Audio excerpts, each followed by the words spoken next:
So the next point he brings is kind of piggybacking on things you mentioned there. Waiting has been a good idea for other clubs. A lot of us bring up Josh Allen as the perfect example of a guy that started with a really low completion percentage. He was a guy that, again, we saw his red zone issues because he really just couldn't hit anybody. He had no touch on the ball whatsoever. We saw that at the Senior Bowl. It proved out at least his first year and even into his second year. I know they went to the playoffs in his second year, but he was definitely a guy that was wildly inconsistent. This year, he's kind of putting it together.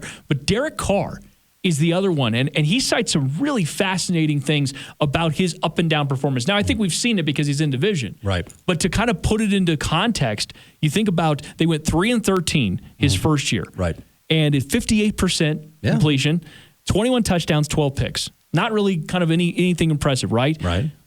He had a 32 touchdown campaign his second NFL season. Remember, that was when everybody was – that's Bill Musgrave. That's right. Everybody was sort of talking about that. But then he went back down, and they went 4-12. Remember that? Whole new system, whole new setup. That's right. He brought things back up a little bit last year. And then this year, he is absolutely on fire right now. Right. I think he's on pace. Last time I checked – gosh, where did I have that? He's 16 touchdowns and 2 interceptions. So he's on pace for 32-4, right? Which is ridiculous. I know. But again, just kind of a reminder that there is a little bit of an ebb and flow. Right now, the Raiders for sure have their franchise quarterback.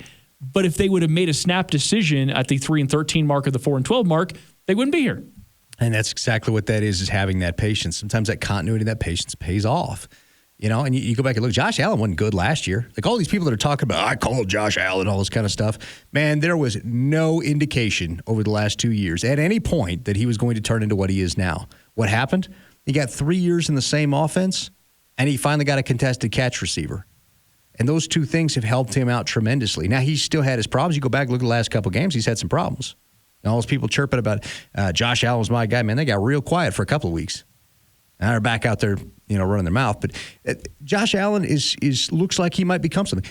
Go back and look at some of these quarterbacks now that have had great careers, and over their first 2 to 3 years, they weren't necessarily the man. Ben Roethlisberger wasn't great his first 3 years or so.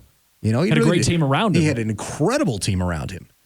And he eventually blossomed into the guy, but it took him a while to get there. You go back and look at you look at some of these quarterbacks, they were not the guy you think they were. We just have a recency bias. We remember who they are recently, but you go back and look at some of this. Joe Flacco was garbage his first couple of years. The other 2 points that he brings up, one is just an acknowledgement of, he calls it the rebuild is still actually happening. But I think his point is more about just the youth movement and the fact that they are kind of building around a young nucleus that isn't solidified at anything.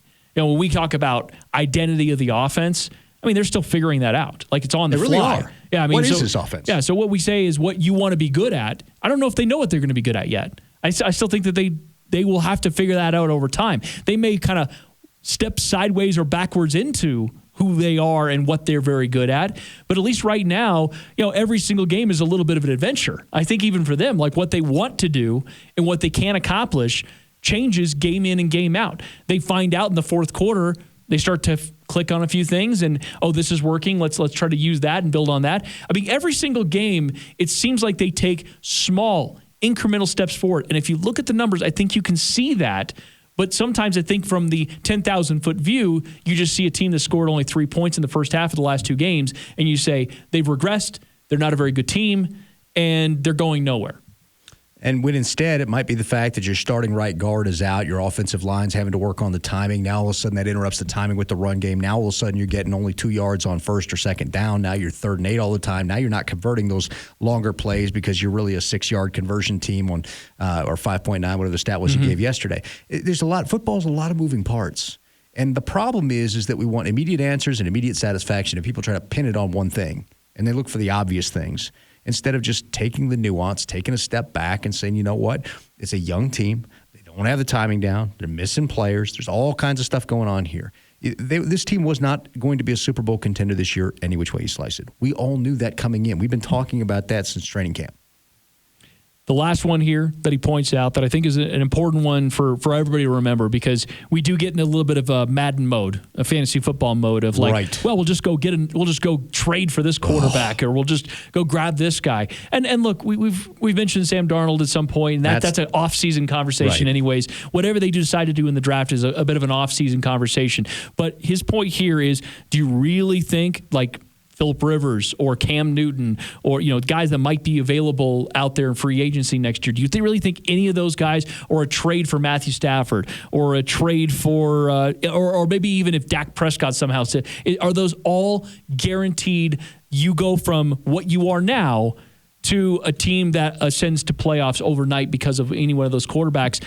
That none of them are sure things. And I think that's kind of a little bit of acknowledgement. And again, if you reset at quarterback, let's say you draft one in the top 10, you have a top 10 pick and you draft one, who's to say that Zach Wilson, if that is the guy, all of a sudden elevates you the very next year? He may take a couple of years. And once again, you're kind of back in that scenario where it might take another couple of years to be back into prominence, because he is Trevor Lawrence and he may or may not be a Justin Fields in this upcoming draft. Well, and that's the thing. That's the thing about getting a new quarterback, firing your coaches, whatever it is. You're resetting your philosophy at that point and starting over. And I hate it when I hear people say things like, it's been 4 years of this. It's been 5 years of this. Well, Vic Fangio's only been here for 2 years, and Drew Lock has only been the starter this year outside of a sprinkling of games last year. So you're either in year 1 or year 2 of this. You have to learn how to operate in a vacuum. Saying it's been 4 years is disingenuous to the larger conversation, even if it is factually accurate. It's disingenuous into how you're doing things. You reset it philosophy just over a year ago with Vic Fangio. It's not 4 years. It's 1 and some change.